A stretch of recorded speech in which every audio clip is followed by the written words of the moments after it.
Et je donne à présent la parole à son Excellence, le jeune Mbella Mbella, ministre des Affaires étrangères du Cameroun.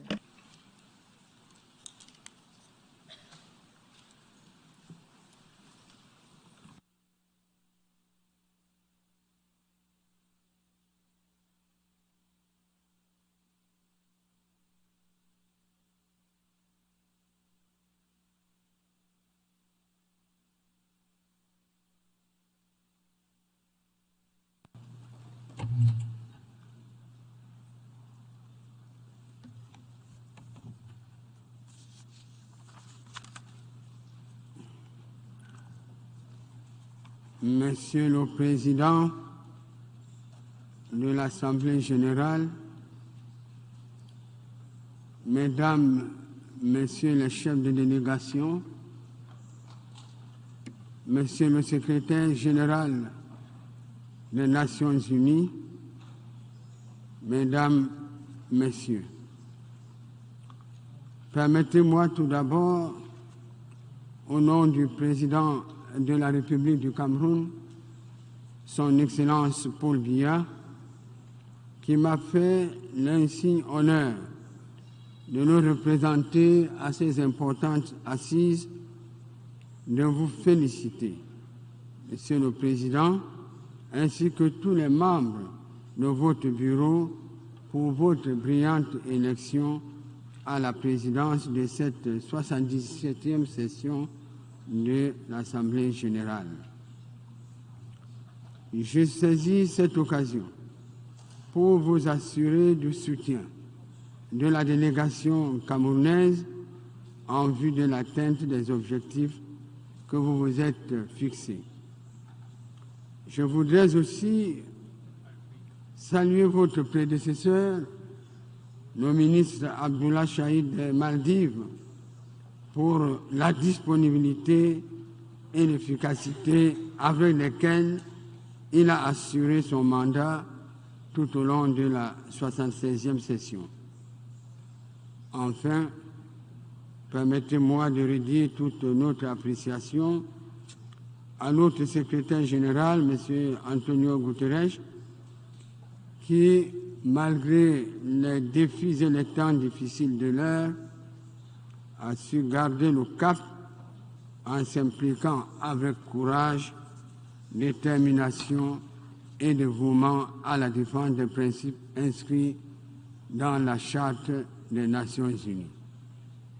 Monsieur le Président, vous avez proposé que le présent débat général soit articulé autour du thème intitulé « Un tournant décisif, des solutions transformatrices face à des défis intriqués ».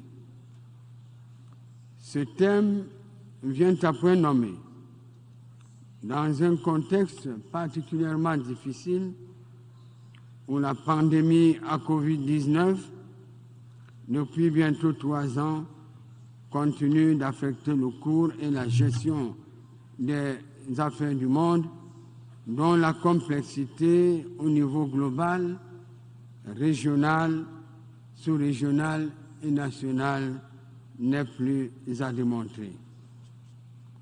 Au plan politique, les rivalités de puissance, d'intérêt et d'hégémonie se développent partout dans le monde.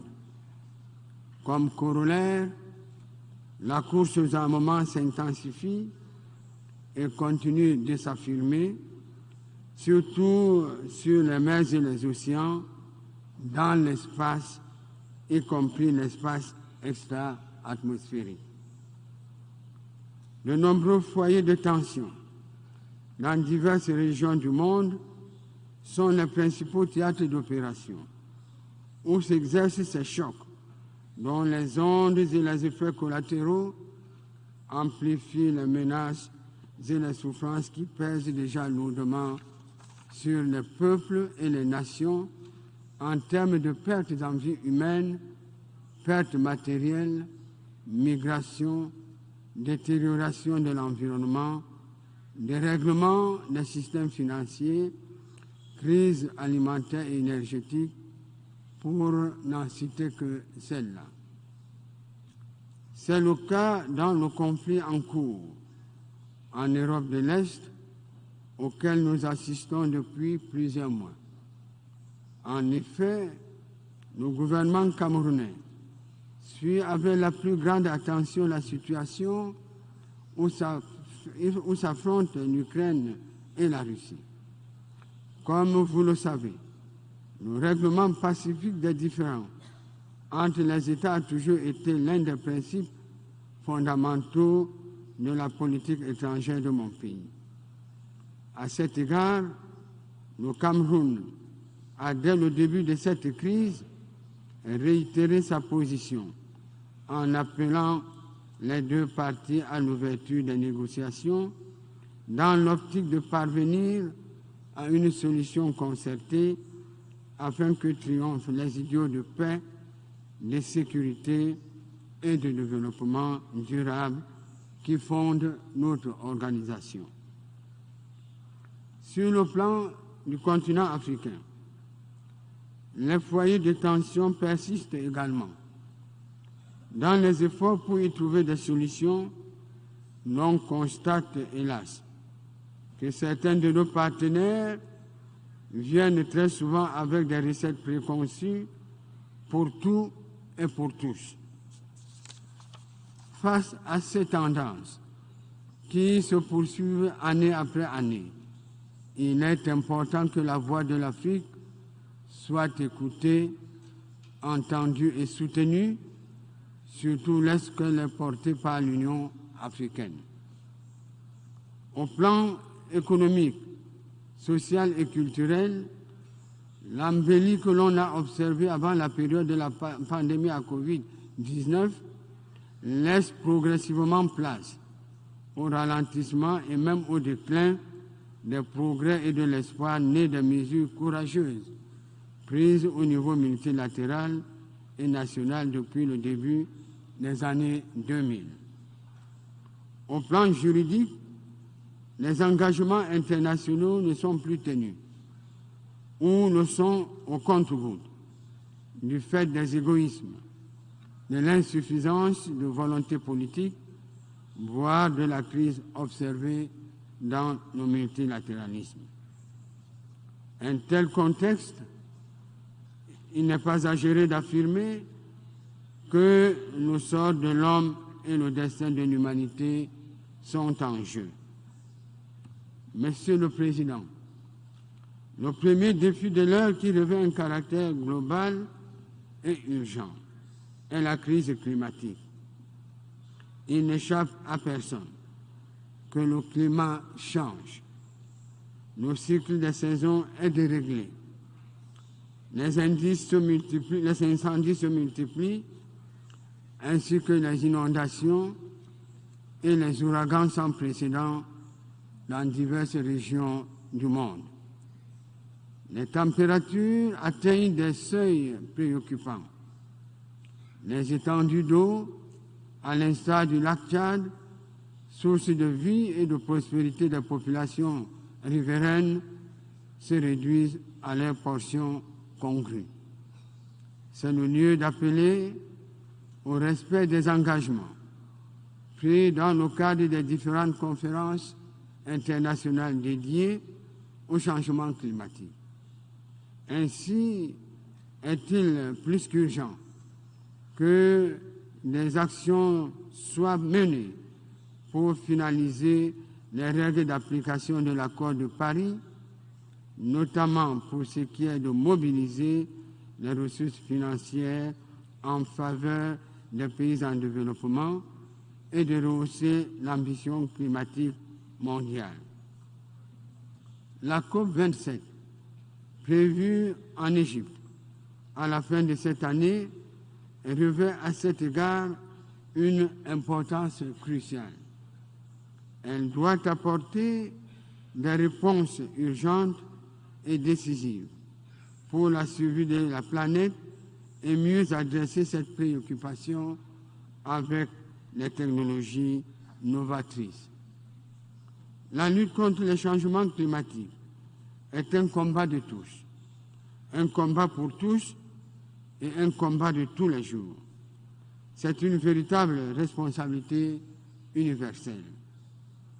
Conscient de cet enjeu majeur et de ses responsabilités, le Cameroun a pris l'engagement de réduire ses émissions de gaz à effet de serre et a mis sur pied un cadre juridique et institutionnel approprié pour y parvenir. Grâce au massif forestier du bassin du Congo, l'un des poumons écologiques du globe, les pays de l'Afrique centrale, réunis au sein de la COMIFAC, apportent une contribution majeure à la recherche de solutions au changement climatique dans le monde. Ils demandent en contrepartie que des ressources financières et technologiques suffisantes, régulièrement promises par les pays développés, leur soient octroyées pour leur permettre de garder, d'entretenir et de régénérer cet important bassin écologique. Il en est de même des financements nécessaires à la mise en œuvre des projets conçus dans le cadre de l'initiative Sahel vert ou de la restauration du bassin du lac Tchad.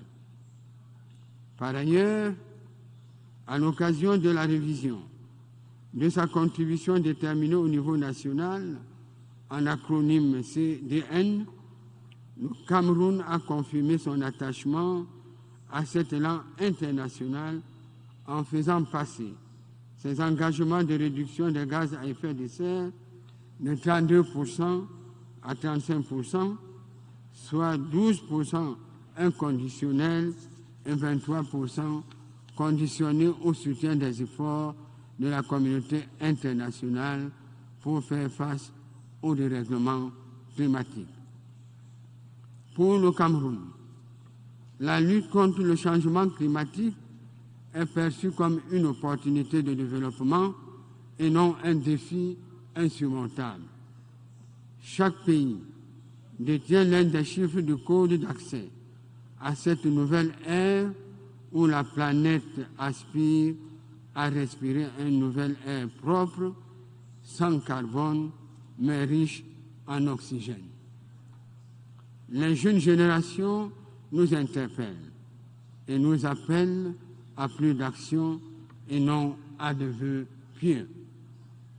Monsieur le Président, comme autre menace prioritaire, la question migratoire se pose avec acuité.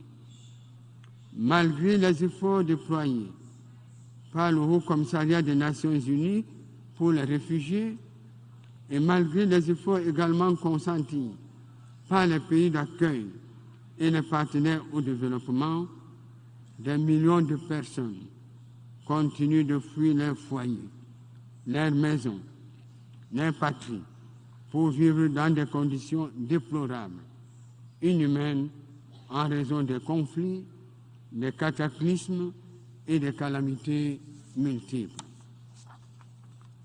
Face à l'ampleur de cette tragédie humaine qui interpelle notre conscience collective, nous avons une responsabilité historique, celle d'agir. Et mon pays n'entend pas s'y dérober.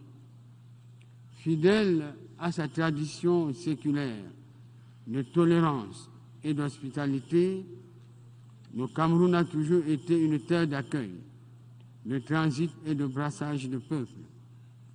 En raison de sa stabilité, il représente pour de nombreuses populations en quête de paix un refuge assuré. Comme vous le savez, le Cameroun accueille actuellement plus d'un demi-million de réfugiés et de demandeurs d'asile, ce qui le classe au 19e rang des pays d'accueil de réfugiés dans le monde. Outre les conventions tripartites signées avec le HCR et les pays concernés pour favoriser le retour et la réinstallation des réfugiés dans leur pays d'origine, mon pays a abrité en avril dernier la conférence régionale ministérielle sur les solutions dans le cas des déplacés forcés liés à la crise centrafricaine. Cette conférence a été sanctionnée par la déclaration de Yaoundé, qui propose des solutions communes et inclusives en faveur des déplacés forcés centrafricains. Mon pays prend ainsi une part active à toutes ces initiatives, conformément au Pacte mondial sur les réfugiés. Sur un tout autre plan, il convient également de déplorer la persistance du terrorisme et de l'extrémisme violent dont les effets continuent de peser sur l'ordre mondial. De nombreuses régions souffrent de la recrudescence d'opérations subversives exécutées principalement par des organisations terroristes telles que Boko Haram, qui sévit dans le bassin du lac Tchad. La partie septentrionale du Cameroun en est durement affectée. Face au péril et à la progression exponentielle du terrorisme dans diverses régions du monde, mon pays renouvelle l'appel en vue du renforcement de la mutualisation des stratégies de lutte. Cette mutualisation vise à combattre réellement cette menace sous toutes ses formes et dans toutes ses manifestations, à renforcer les capacités des États souverains qui en sont victimes, à traquer pour les neutraliser les possibilités de financement, à amender et à actionner les accords internationaux et régionaux de répression sans complaisance du terrorisme en mutation constante. La communauté internationale doit continuer de jouer sa partition dans le strict respect de la souveraineté des États pour reconstruire et renforcer la stabilité ébranlée sur l'ensemble de ces espaces. Nous remercions nos partenaires bilatéraux et multilatéraux qui apportent une assistance à la force multinationale mixte mise sur pied par les pays du bassin du lac Tchad pour combattre et éradiquer Boko Haram. Cette assistance mériterait d'être accrue compte tenu non seulement du foisonnement des groupes terroristes régionaux affiliés à l'État islamique, mais également des moyens de plus en plus sophistiqués de ces groupuscules, dont les effectifs ne cessent de se renforcer du fait de l'enrôlement des ex-combattants venus des anciens foyers terroristes plus ou moins maîtrisés. Monsieur le Président, il est impératif que la communauté internationale continue de s'investir dans la lutte contre la pauvreté et les inégalités. Le programme de développement durable à l'horizon 2030, renforcé par notre programme commun, formulé par Monsieur le Secrétaire général, doit être activement soutenu et pleinement mis en œuvre. Ce qui manque le plus en ce moment pour l'exécution de ce programme, ce sont les moyens financiers et technologiques, ainsi que la synergie entre les partenaires qui interviennent dans son exécution.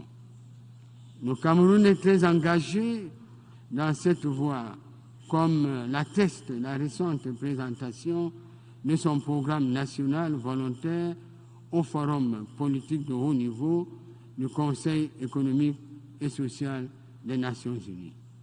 Monsieur le Président, en raison de son attachement à la paix, à son intégrité territoriale et à sa politique d'intégration nationale, le gouvernement de mon pays continue à faire preuve d'ouverture et de dialogue pour mettre fin à la crise sociopolitique dans les régions du Nord-Ouest et du Sud-Ouest.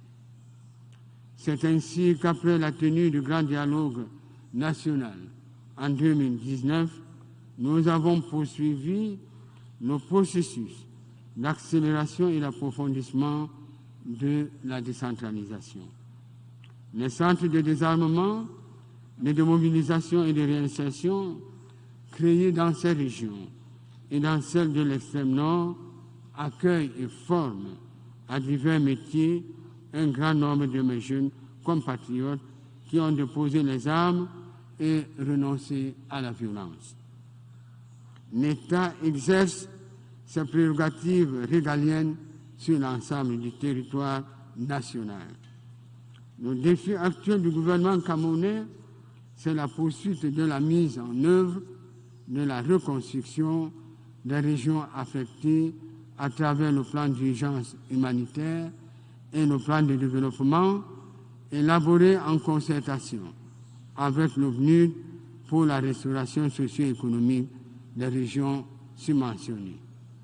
À ce stade, il me plaît de saluer sincèrement l'action dynamique et la contribution du PNUD à ce sujet, et je voudrais saisir cette occasion pour remercier ceux de nos partenaires bilatéraux et multilatéraux qui contribuent à ces différents mécanismes et qui sont de véritables outils dans la construction de la paix au Cameroun.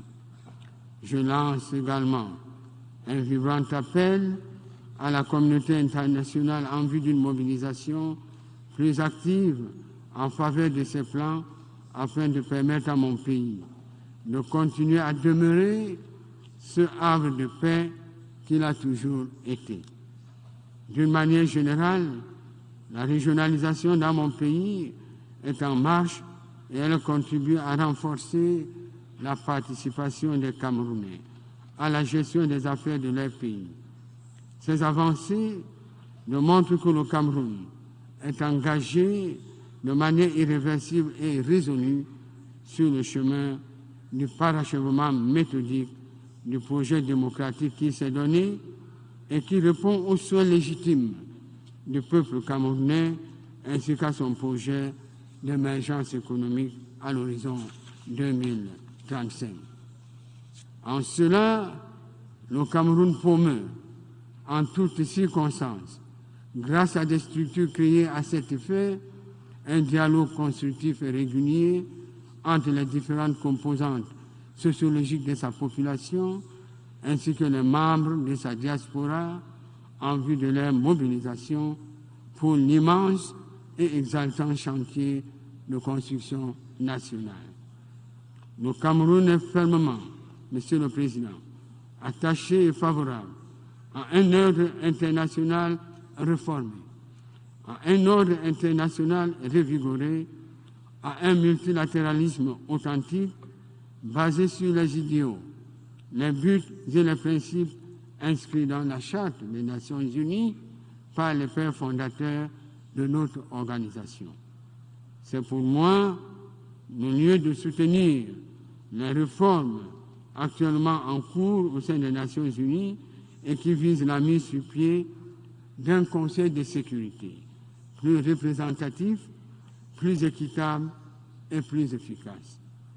Dans cette perspective et dans le cadre de la démocratisation des institutions des Nations Unies, le Cameroun réitère son adhésion au consensus des Oulmilni et à la déclaration de Strict, unanimement adoptée par les chefs d'État africains.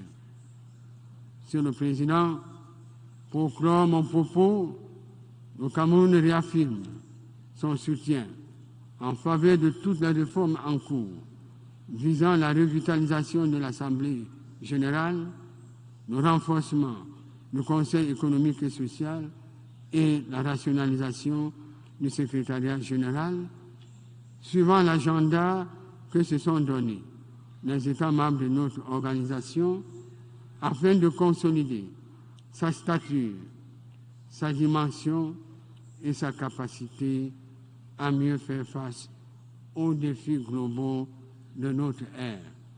Merci de votre haute et bienveillante attention. I thank the Minister for Foreign Affairs of Cameroon. Je remercie le ministre des Affaires étrangères du Cameroun.